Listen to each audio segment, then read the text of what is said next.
Welcome to the MindSpeaking podcast, where we talk about the human side of data. In other words, data, communication, and personal development. My name is Gilbert Eikelenboom. I'm driven by curiosity, and my aim is to spread insights that you can apply in your life starting today. So, let's do it. Let's start MindSpeaking.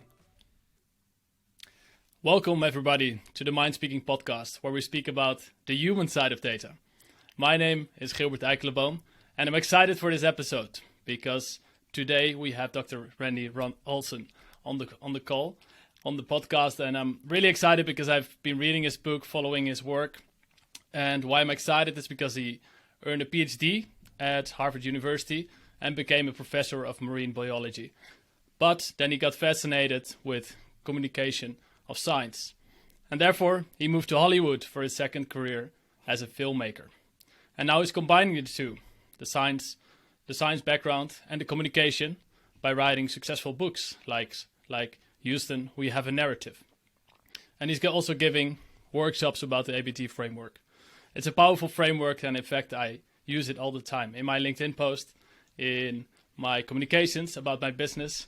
So I'm very excited to welcome today Randy Olson. How are you feeling, Randy?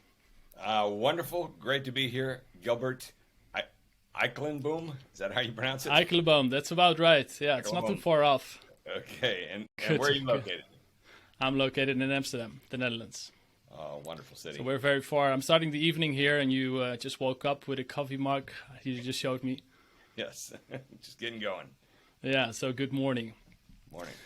Yeah, to kick it off, I actually want to start not in the recent years, but let's take us back to some years back. Because I'm curious, can you tell us a bit more about your childhood? What type of person was Randy Olson in high school? Oh, God, what a bad idea. I was a total waste of human existence. Complete write-off, utter neighborhood nobody, as one of my buddies likes to say. Not amounting to much of anything. So really nothing good to remember from the childhood and junior high and high school years. I think I went off to college with one preoccupation, which was to consume as much alcohol as possible. But actually also a second thing, which was to travel a lot and get out there. So from even when I was in high school, I think when I was 15, I was constantly trying to get my friends I grew up in Kansas, in the suburbs of Kansas City, and trying to get everybody, as soon as we got our driver's license, so let's go take some driving trips. And we did a couple of crazy trips down to Texas and Mexico, things like that. So I think there are things to be learned from my background, which is that I did have this preoccupation with experience, which I've come to learn is at the core of effective storytelling and communication, things like that. In fact, that's what we're learning in the training that we're doing now, is that it's really hard for young people. They don't have the experience yet to be able to use narrative, and narrative is the most powerful means we have for communication, narrative structure, and it comes with age and experience. And so we find that, much to our surprise, it's the older people that get this stuff at the deepest level, and then there's an age where younger people start to get it, but the youngest folks, it blows by them for the most part. You've got to gather age and experience. There's a famous anecdote. As you mentioned, I left and went to film school at University of Southern California. And I will say the punchline to this anecdote with a cleaned up version so that I don't offend your viewers. But famous movie director John Huston, legendary director of the 1940s and 50s, 60s, and near the end of his life, at film school there at USC, they would bring in famous filmmakers and have them sit for a couple hours with whatever students showed up, and it was a wonderful treat on Friday afternoons. I would go to all of those, and a few years before I was there, he had come as a guest, and one of the students asked him, Mr. Huston, your movies are so rich and full of amazing characters, and what is your secret to how can we get better at creating these sorts of characters? And he said, go to Mexico, and I'll put it cleanly, have intercourse with some prostitutes. That's what he said. And, it's a shocking line, but it's the absolute truth, which is mainly, get out of your studio, get out of Hollywood, get out of Los Angeles, get out of everything, get out there into the real world and actually live some life and get some experience, damn it, instead of sitting there and just recirculating and recycling the same stuff that other people have spewed out, which sadly was what I saw in film school. The vast majority of the students were there, had their whole life experience was based on all the movies and TV shows that they'd watched. They, very little real world that they were drawing on. And that's too bad, because that's how we continue to lose track with what the real world is. If you care about the real world, if you don't care about the real world, then really maybe that's not such a big issue. But that, to circle back to your question, what is it in those early years for me that is at all noteworthy? And that is the one thing, is that from about 15, from early on, I just wanted to travel. And then from 15, I was constantly trying to get my buddies to take trips with me. And as soon as I got to college, I was constantly traveling, getting out of Kansas, going to Caribbean and Florida and things like that. Travel. And eventually, when I became a scientist, I spent almost 10 years in Australia. So tons and tons of travel. I mean, that's how you develop a context and a perspective on the world, is get out there and get to know the world. That's fascinating that you mentioned travel. I'm a big traveler as well, and I think with traveling you gain the experience, the perspective, like you mentioned. And also the stories, the butt, right? The tension, the conflict, and what makes it interesting to hear. And listening to another story about you binge watching Netflix is not so interesting. It's and this series and that series and that series. There's nothing interesting in there. Yeah, no, exactly. And I swear I think I tried as hard as I could to get killed in those early years. We did so many crazy things, and so much alcohol involved all the way along the lines.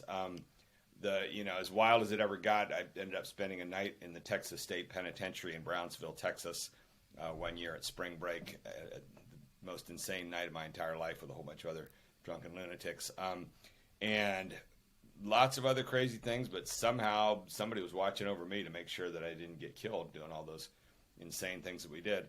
And I survived all of that and went on to do all the things that I did. And, now at this point where I'm trying to make some sense out of it all. And interestingly, what that all eventually brought me to was my utter dislike of travel, largely based on how horrible travel is nowadays with the security and the cramped up airplanes and things like that.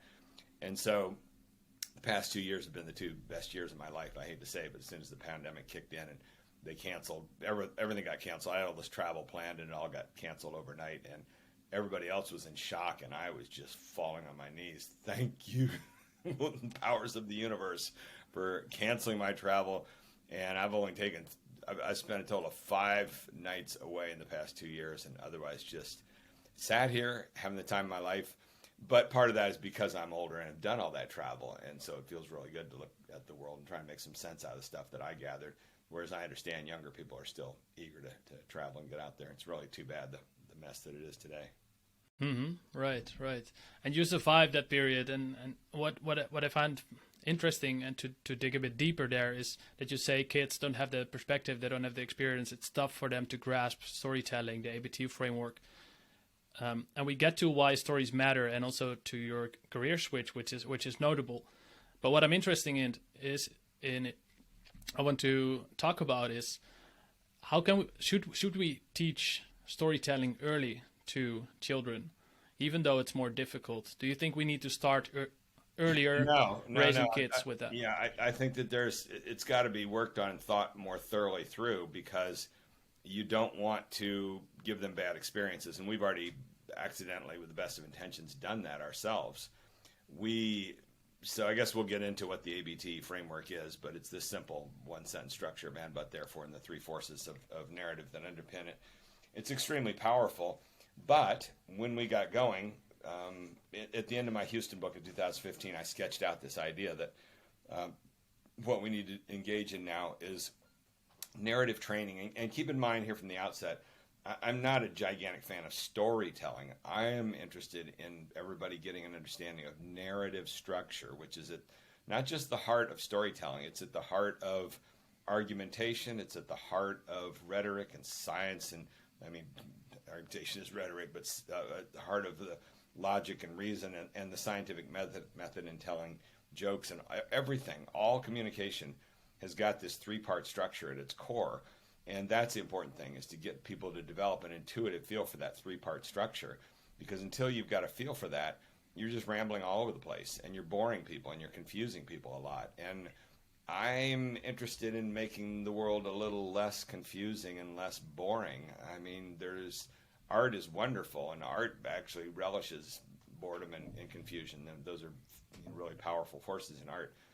But we've got a world right now that is unraveling in some ways, and communication is at the core of it. In the country I live in right now, the biomedical world has done an utterly disastrous job with communication of the pandemic, and the result is a third of the population not vaccinated, refusing to be vaccinated, not buying into the public health establishment and all their voice.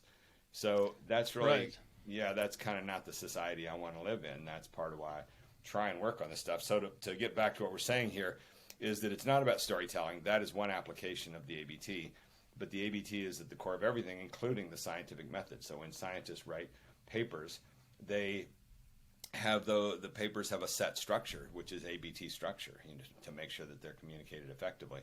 And so that's the thing that Right. I'm. And you mentioned a few.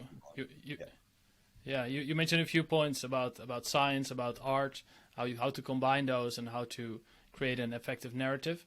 And can you take us back to your career, your first career and second career? What made you switch, and what did it bring you? Brought me everything. Smartest thing I ever did. Switching and walking out of the academic world. But keep in mind that I'm a different sort of individual, and everybody's, you can't give this blanket advice to everybody. You should all quit your jobs and do what I do. Do what I did. Actually, nobody should do what I did. And I said that at the time. I was able to do it at age 38 because I had no wife and children and anybody I was responsible to. I had created an idiotic life and nothing was at stake. And so why not jump into film school at age 38 at the University of Southern California, which is what I did. I walked away from my tenured professorship. But I had a clear vision. I knew that basically that I could see that Hollywood knew something that the academic world didn't have a clue about. And I think one of the pivotal events for me was in 1993 when the movie Jurassic Park came out. And that movie was so powerful that it brainwashed, a chunk of the population, and the academic world benefited from it. And there was an article that came out in the Chronicle of Higher Education a few months after the movie had come out saying that all of a sudden applications for Ph.D. programs in paleontology skyrocketed.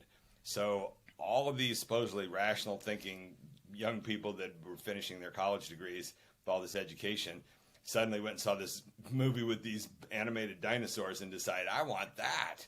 And all of a sudden overnight they were all interested in paleontology. Well, that's the power that Hollywood holds in not just creating these big movies, but knowing this narrative structure that's at the core of the ones that work. And any movie that has a huge impact on audience, it's because it's got a really well worked out narrative structure at the core of it that very smart minds with deep narrative intuition have known how to shape that and make that work.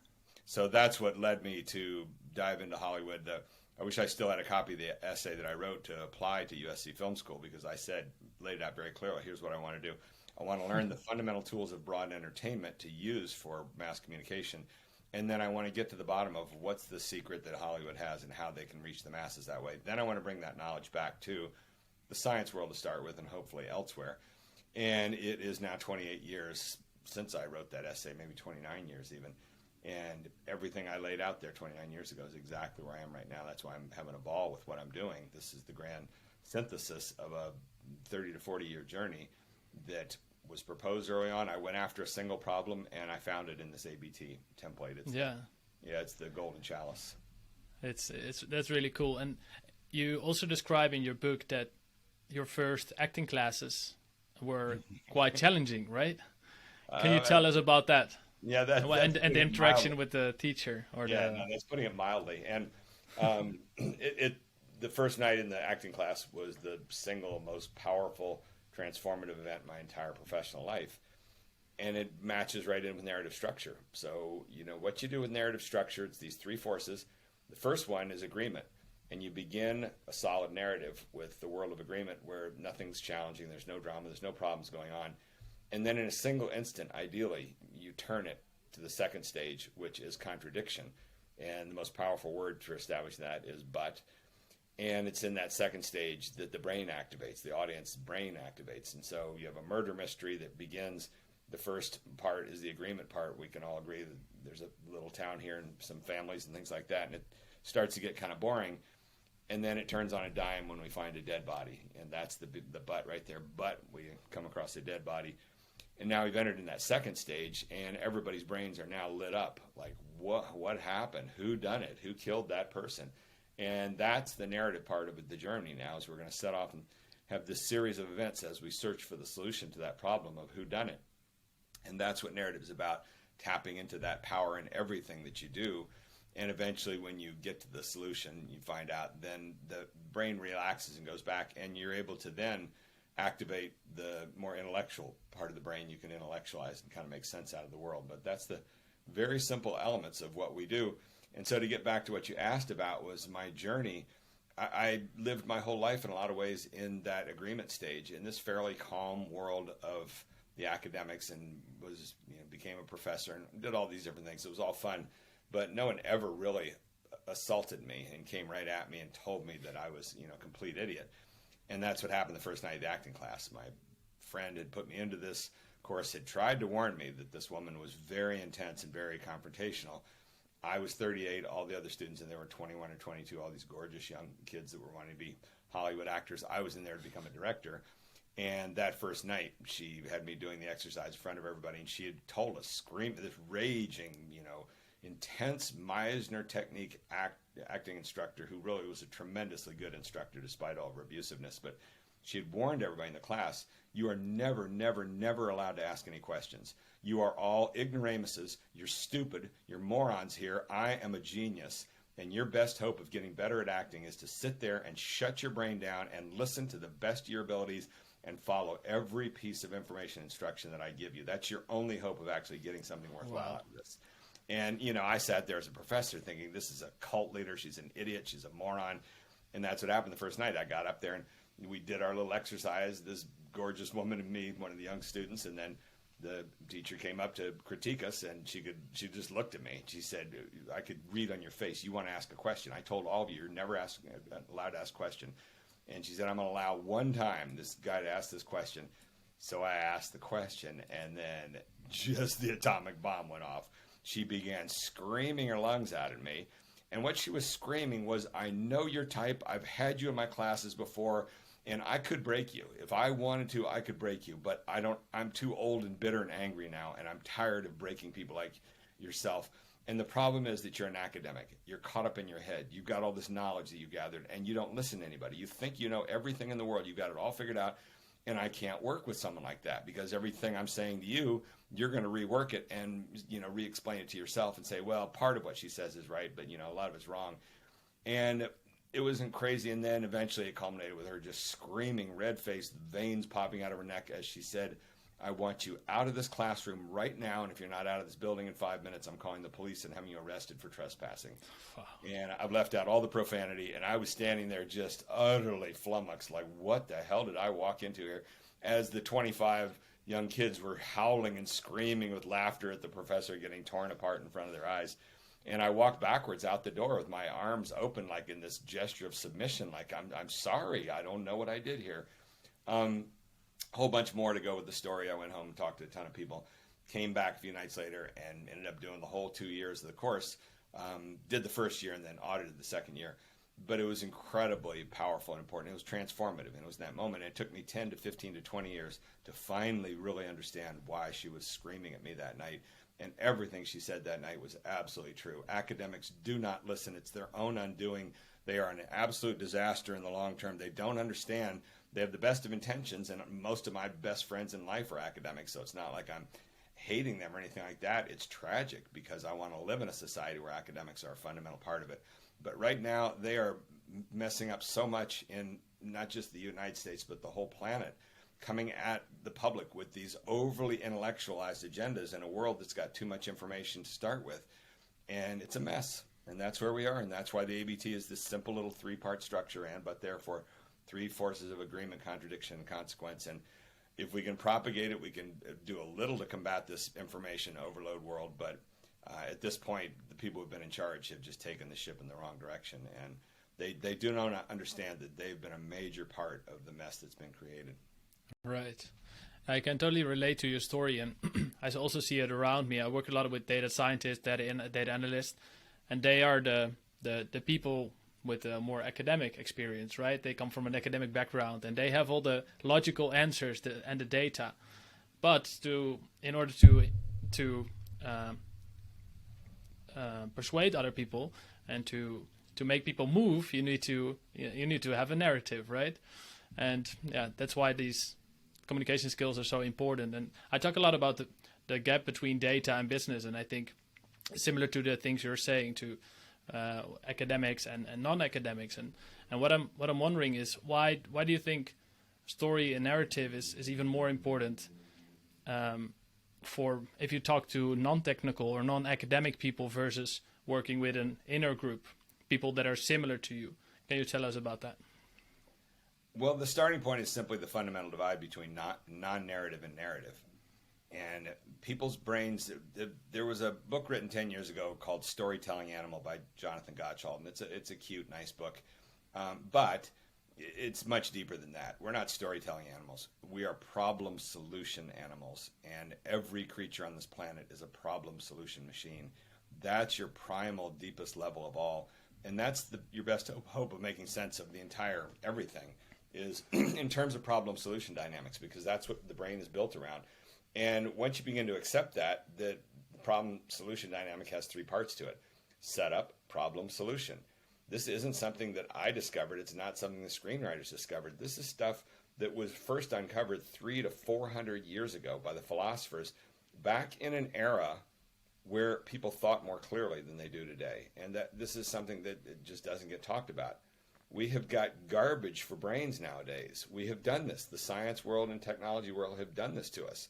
Created so much wonderful, exciting stuff and information that everybody's brains are clogged and they can't think straight like they used to. They just cannot think straight. So 300 to 400 years ago, the great philosophers came up with the triad, which is these three forces of agreement, contradiction, consequence. They embodied them with what they called thesis, antithesis, synthesis. It's all the same stuff, three fundamental forces. And as time went on, we added on all this garbage and basically obfuscated the world. In the science world, thankfully, a century ago, there was still enough clear thinking that they put together this convention. It's called the IMRAD template of Introduction, Methods, Results, and Discussion. And that is now at the core of how scientists communicate.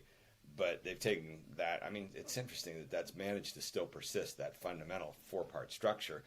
But that said, there's so much else added on nowadays, and we've just obfuscated the holy hell out of our world, and that's where we are, and nobody can lead anymore. And that's what we've got in the United States, is this leadership crisis where it's just overloaded with information, and it's turning into just this swirling mass. And my latest favorite term now is the information maelstrom. And Marshall McLuhan was the media guru in the 1960s who really was a visionary, could see the future coming. His famous catchphrase was, "The medium is the message." And in his last 2 or 3 years, he died in 1980. And before the information explosion even happened in the 80s, he already had coined this term.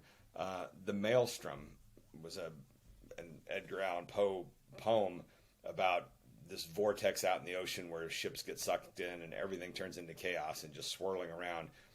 And what Marshall McLuhan coined was the term the information maelstrom, and basically said, we're going to get to the point someday where we've got so much information we can't make sense out of it.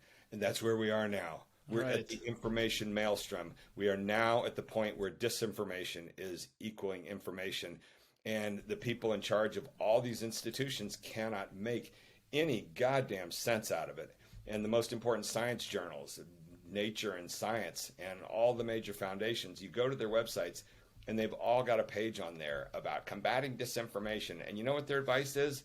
Shout at people and tell them about your facts, not the other people's facts. There's nothing innovative and powerful to that. I mean, that's just shouting. And last year, Rudy Giuliani, who's one of the biggest nutballs in this whole country, was on Meet the Press. And in the middle of a heated discussion, he said to the host, you got to realize the truth is no longer the truth. And everybody on the left, all the intelligentsia, just sat up howling with laughter at him. But that's the only person I've seen really hit the nail on the head. The truth is no longer the truth. It doesn't work to shout at the masses and say our facts are better than their facts. That's not work. That's what we've got in the pandemic right now. We've got the whole biomedical establishment who knows nothing more than to point to the content of their stuff and say, listen to us, listen to us, listen to us. That's, people don't respond to that. And as a result, we've got a third and maybe growing to a half of this country just not buying it anymore. And what's gone on in the past 2 weeks is beyond belief that nobody's even hardly talking about. Robert Kennedy Jr. came out with a book 3 weeks ago now, attacking Anthony Fauci, the lead spokesperson for the whole pandemic for the science community.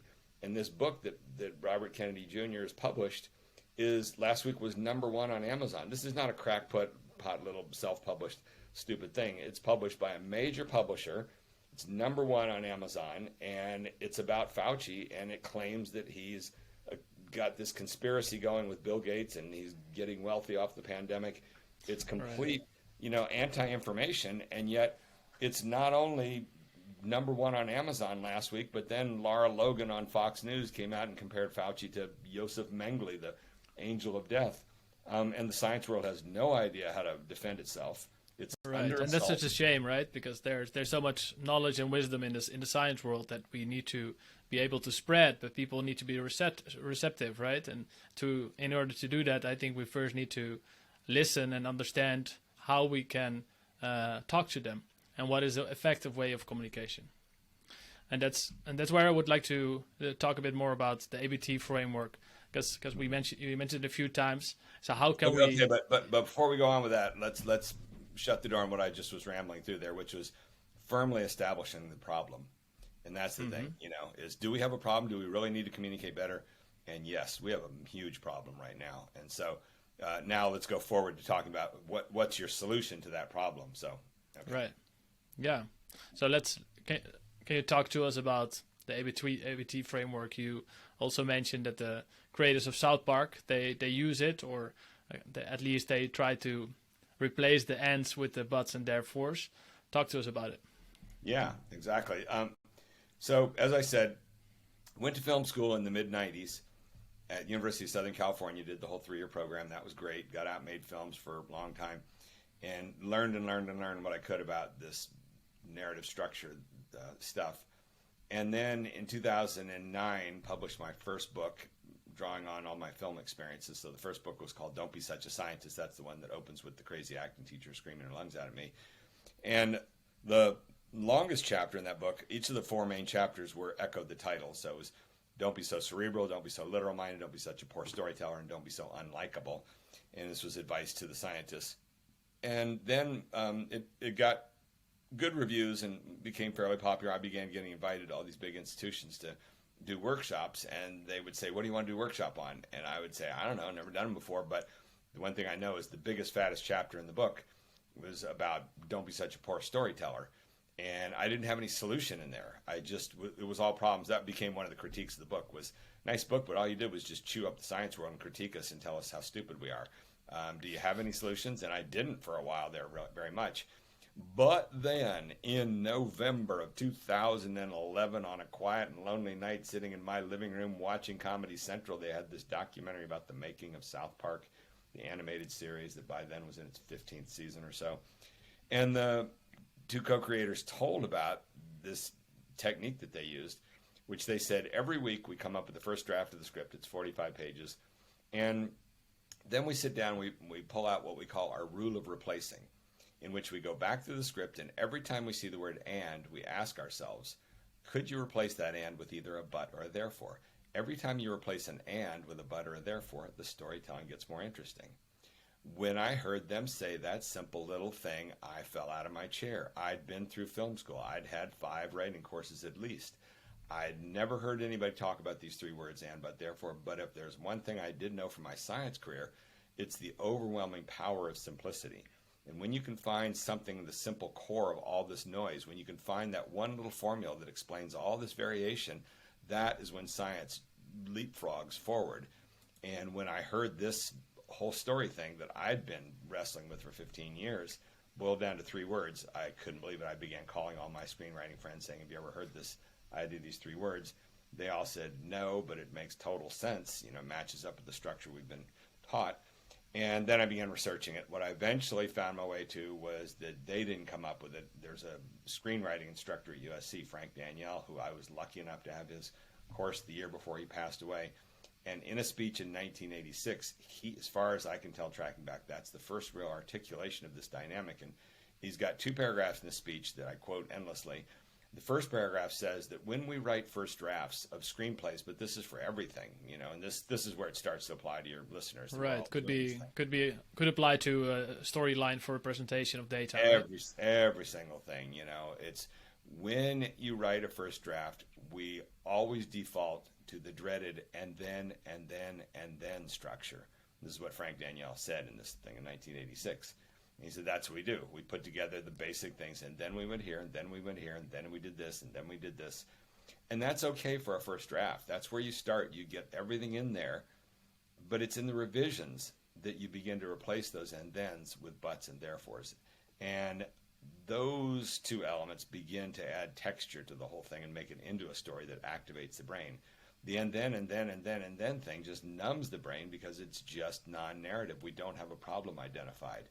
It's when you identify that problem, ideally with the word but, that's when the brain lights up. And this is what the neurophysiologists can show you now, is that people, you put them in the MRI machine and you have them listen to the beginning of a story, and as you're going through your setup, it's and then, and their brain isn't very active. And then you hit that word but, and everything lights up. There's your source, there's your problem is established now. And now all the problem solution elements in the brain are now activated and going to work on who done it, but we found a dead body. Okay, now we're in it. We want to figure out who done it. And now you're off on this narrative journey.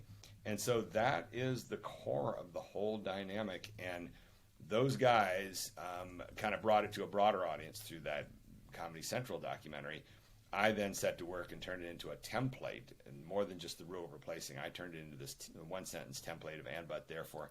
Began exploring that and talking to people about that and presenting at conferences immediately and having people just resonate with it like, oh my God, that's exactly what I need to do with my presentation.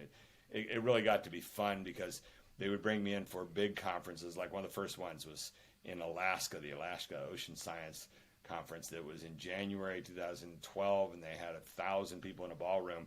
And I presented that thing. I said, look, here's your standard talk where it goes and. Here's the and, but, therefore talk.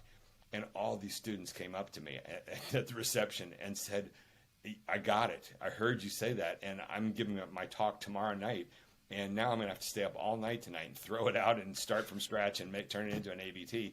And that's always been the ongoing joke, is that when all these poor students hear that and they get it, they have to go back and stay up all night, and ruins their whole sleeping schedule. But that's the deal, is that no one's ever had this sort of standard for narrative structure in communication, especially in the science world.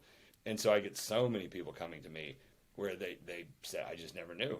I've given years and years of and talks, and no one's ever had a problem with them. And that's the problem with the science world. They're so non-critical on communication. I mean, that's the thing that drove me crazy. Right. That was one of the things that kind of drove me out of the science world, was too many meetings that I'd go to and sit in the audience with these people giving these rotten, horribly presented talks. And every single person in the audience is bored and confused, and people looking at each other. And yet there's this sort of ethic there as a scientist that you never call it out. You're not allowed to stand up in the Q&A and ask the speaker, why did you just give us a boring and confusing presentation? If the speaker has presented some data incorrectly and done the wrong statistical transformation, you are celebrated if you get up in the Q&A and say, do you realize you put the wrong statistical test on your data there, and that if you'd done the right test, it would have done this, and the whole audience will cheer for you. You can steal all the thunder. Yeah, and that instance. So when it comes to accuracy, that's just worshipped. But you can present the same data in such a confusing manner that everybody gets the wrong message, and you're not allowed to criticize that. You're not allowed to stand up and say, do you realize? Yeah, even though that leads to adopting wrong recommendations or not adopting the right recommendations, right? And that's such a shame. And while I was reading your books and understanding the ABT framework, a question that popped into my mind was, isn't this too repetitive? Isn't this too simplistic? And I heard you speaking about ice crystals. So I'm curious what your thoughts are, because you already give the answer in the book, but I'm curious to hear from you. Yeah, sure. And someday this will become more widely appreciated. Right now, the only place you can really find somebody who's put it into words is in a short, very highly respected book by a BBC producer named John York in 2014. He wrote a book titled Into the Woods. And in there, he made a mention of this, the idea that there is a fractal dynamic to storytelling. And there absolutely is. And he talked about the same stuff. He said there's this tripartite unit. And in his case, he talked about beginning, middle, and end. There's the simplest of all versions of it. But I've taken that deeper and more analytically with the ABT and with, more importantly, these three forces of agreement, contradiction, and consequence. And it's interesting how I got to that because I learned the three words from the South Park guys. I validated it from Frank Danielle. And for a few years there, I was talking about and, but, there, or and, but, therefore. And then I began to search the words. And what you do, you can find websites that you'll see that, these are conjunction words and it lists and as one of many words of agreement as for conjunction. So there's all these other ones also and additionally and all that sort of stuff, all things that don't make any twists or turns. They're just adding on. And then I began to realize, wait a second, that list is for words of agreement. Oh, wow, that's what they're saying here is that first word. And it's not the word, it's the force that it's embodying. It's agreement. And happens to be the most common word we use for agreement. And it's in the top three, usually, most lists of the most commonly used words in English.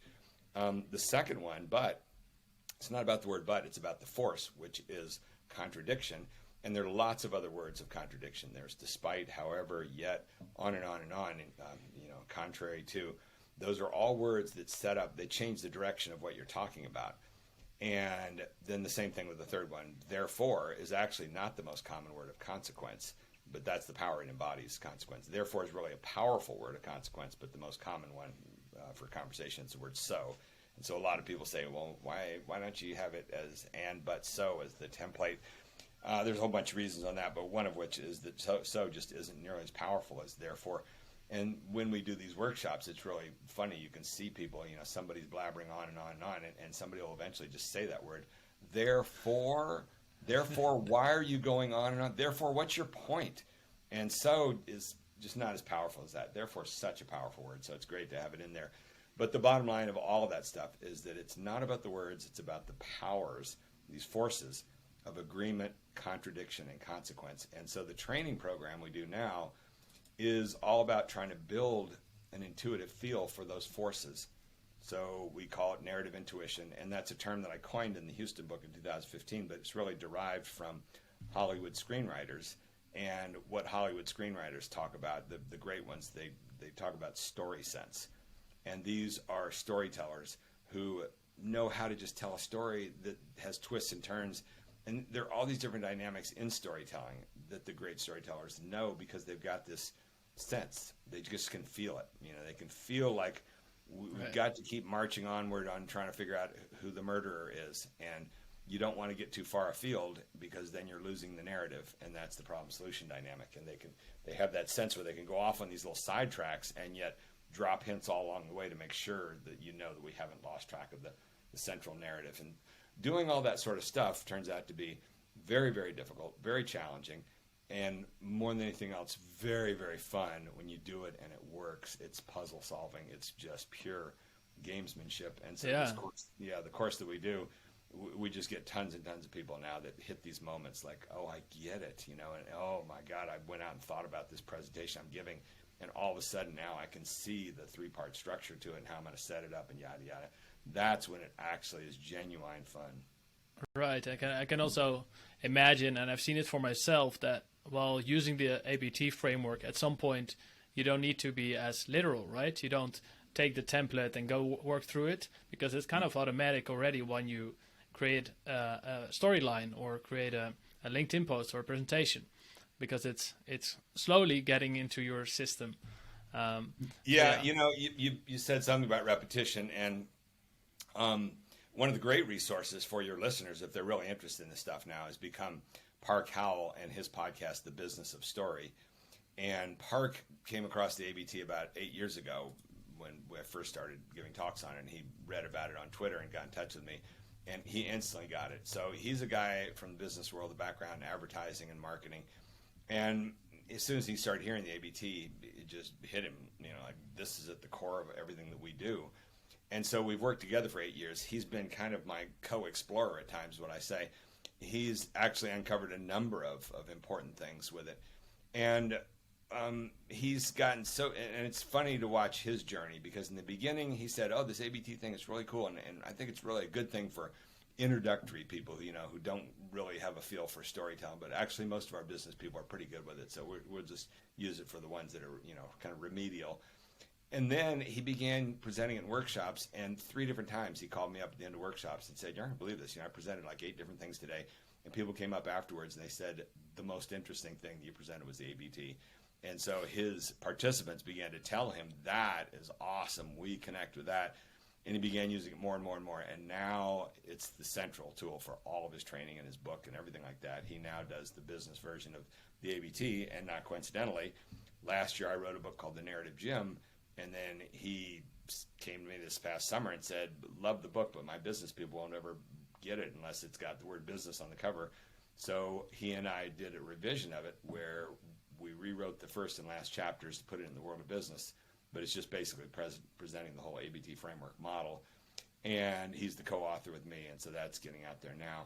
And it is so powerful like that. And so he's become really, and if you listen to his episodes now on his podcast, week after week, he's bringing it up with the guests and saying, how do you resolve it with this? And the problem you run into is kind of territoriality. A lot of these people are story experts themselves, and they didn't think this up themselves, so they want to have their own brand. They're all about branding, and it's just really, you waste a lot of time with people that are refusing to listen. But the fact is, it's in the results when we get so many people using Right. it. So it was Park Howell, right? You said Business of Story. Park Howell, The Business of Story. Great guy, great podcast, and really the good practical application of so much of this.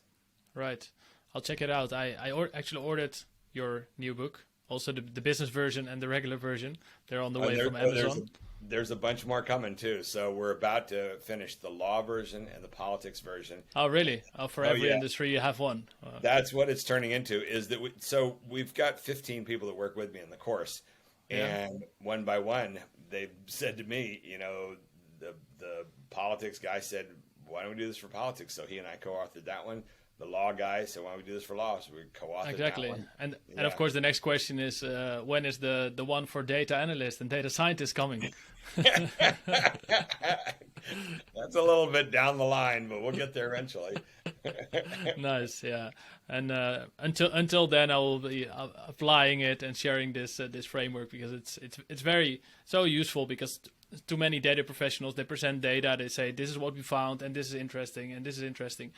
But instead of building up to a aha moment and having this struggle to really include characters as well, characters that your audience cares about. So if you talk to marketing, you can talk about customers. If you talk to HR, you can talk about your employees and how they struggle with something and how you have the solution, a new IT framework, a new solution, and how that will solve their problems. I think is very powerful. Yeah, exactly. Well, to go back to that word repetition that you brought up a few minutes ago, what I was trying to get to actually was an anecdote from Park, which is a couple months ago. He called me up one day and he said, I just did this workshop with a bunch of these corporate executives, like 50 in a room. And he said, I presented the ABT and then we went through it for about 20 minutes. And then, it was all the executives from one company. And so the CEO of the whole company, the head guy, was there. And Park said the guy got up and interrupted him like 20 minutes in. And he said to Park and the whole group, he said, "Now, Park, I think we got the 3 words down now, and but therefore. So what's next?" And then Park said, "There is no next. This is a 3-hour workshop. We're going to work with those 3 words for 3 hours." And the guy was kind of horrified, like, "What? We're paying you to just hammer us with this?" And then he said, by the end of the workshop, the guy came up and said, "Oh my God, I can't believe I said that to you. Now I get it. You don't want. There is no next. It's getting these 3 words. The power is in the simplicity, and the way that you get better at communication is through intuition. That's it. That's the only solution. You can't be a good communicator without any intuition. You can't sit there and have all these formulas that you follow. Oh, if I plug in this, and this, then it's going to work. No, you got to have that intuition. How do you get the intuition? Two things: simplicity and repetition. So you find something. It's just like when you go to the gym. You don't do 85 different little workouts. You pick the one thing. I'm going to pick the barbell, and I'm going to do a whole bunch of reps on that over and over and over again. It's the same deal with developing narrative intuition. The thing we like to say is, like, the narrative part of your brain is like a muscle. You've got to condition it. You've got to get it in shape and maintain it. And thus the title of the book, The Narrative Gym, and the whole concept. And this is what we preach in the course, is that the course is 10 one-hour sessions. But we try and get everybody to understand that once you're finished with the 10-hour sessions, you're just getting started.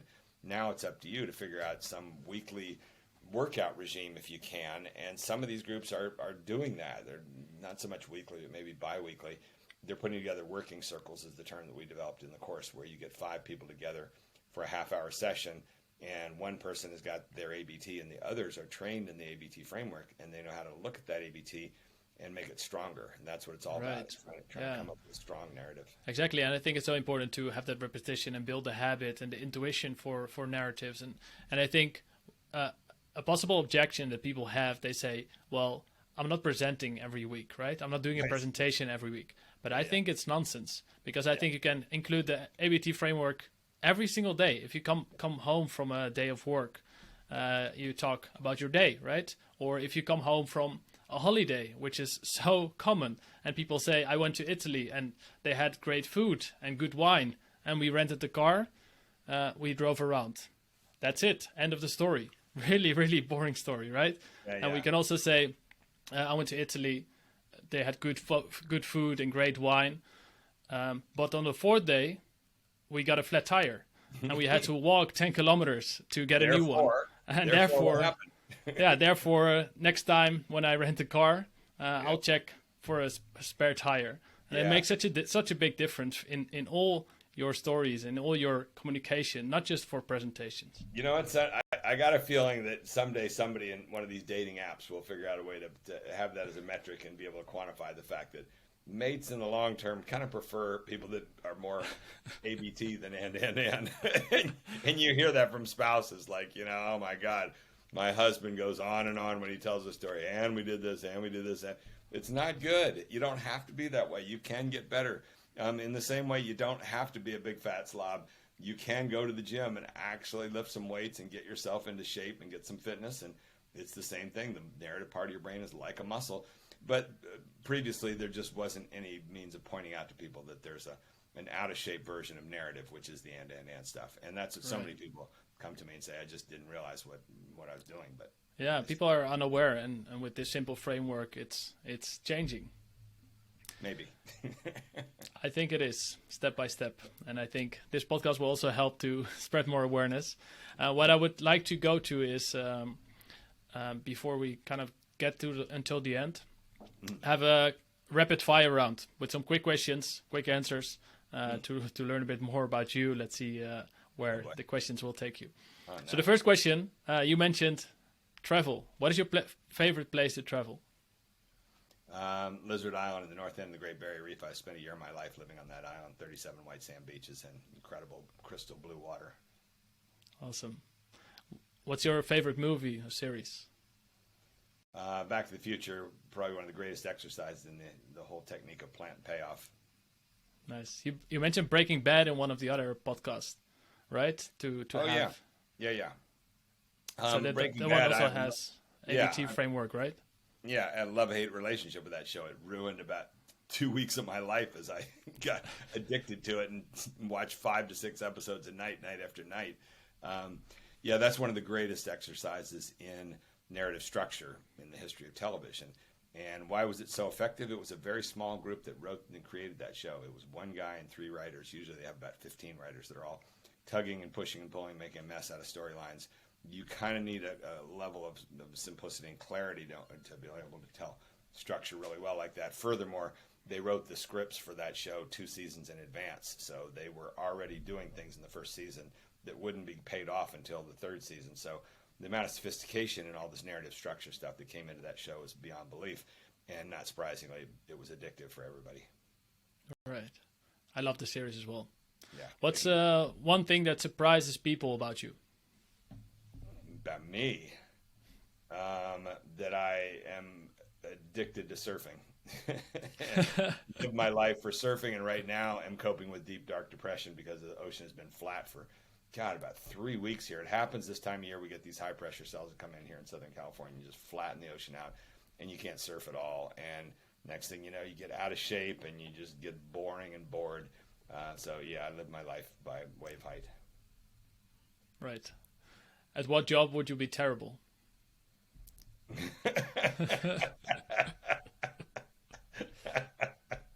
Lots and lots.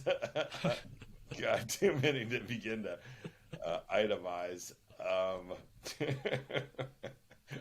Flight attendant. There you go.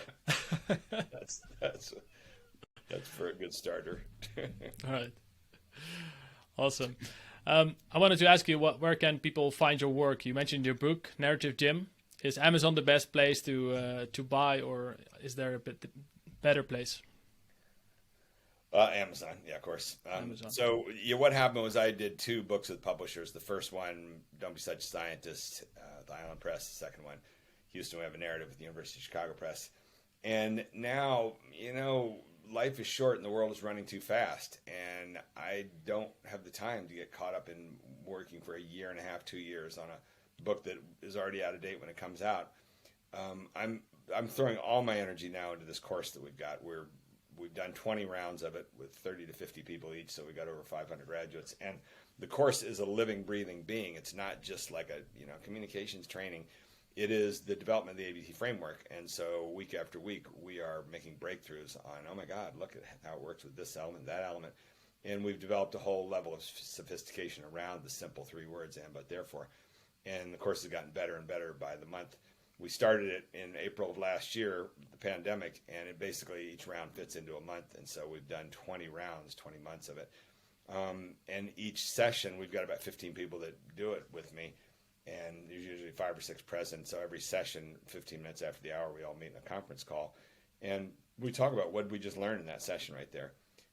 Half of each session is a lecture. The other half is working on this exercise we call the ABT build, where each participant has the 1-sentence ABT of their project that they're working on, and they present it to the class, and then I work one-on-one with them for about 7 or 8 minutes, where I just poke and prod the ABT. What about this? What about, look at what you got there in the therefore. What if you take that stuff in the therefore and you put that as the very first thing at the beginning, and wait a second, look, you've got problems in the openings part, your and material. You don't want any problems there. You want to put that in the but statement. There's all these basic rules of thumb that we've come to understand on how this stuff works to make it really powerful and effective. And we do that live in the course, and it's just been a ball. We're doing the 20th round right now with the Smithsonian, and then we got 3 rounds set up in January. It's booked by organizations mostly, and institutions, government agencies, and things like that. In January, we'll be working with the National Park Service, with Cornell University, East Carolina University, and somebody else, I think. Awesome. So it sounds like a lot of organizations get in touch with you. I hope this helps to spread the ABT framework and to spread the knowledge from science as well, and organizations to get the truth heard by many people.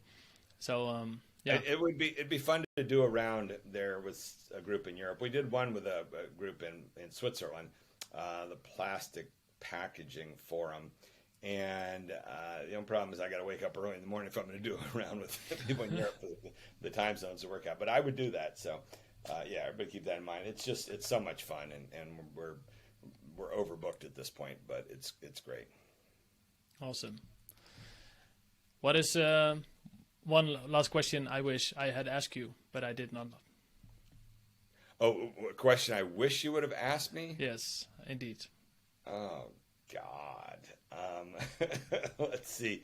You could maybe ask what's next for my next film. So, all right, let's talk about that.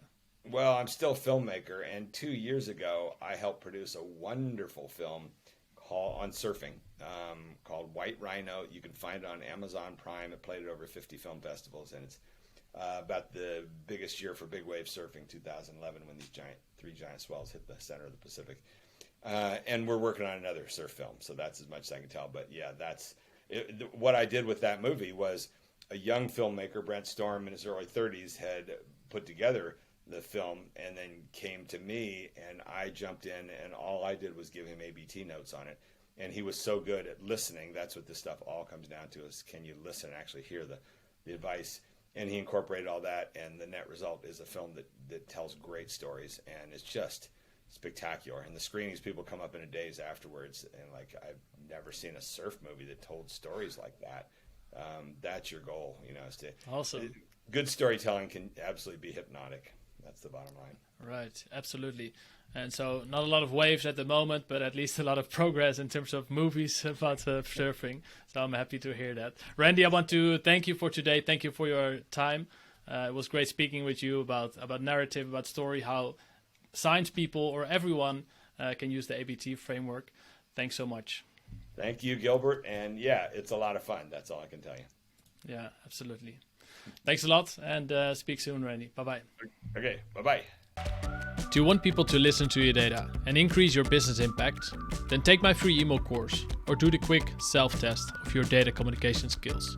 Go to mindspeaking.com and start learning today.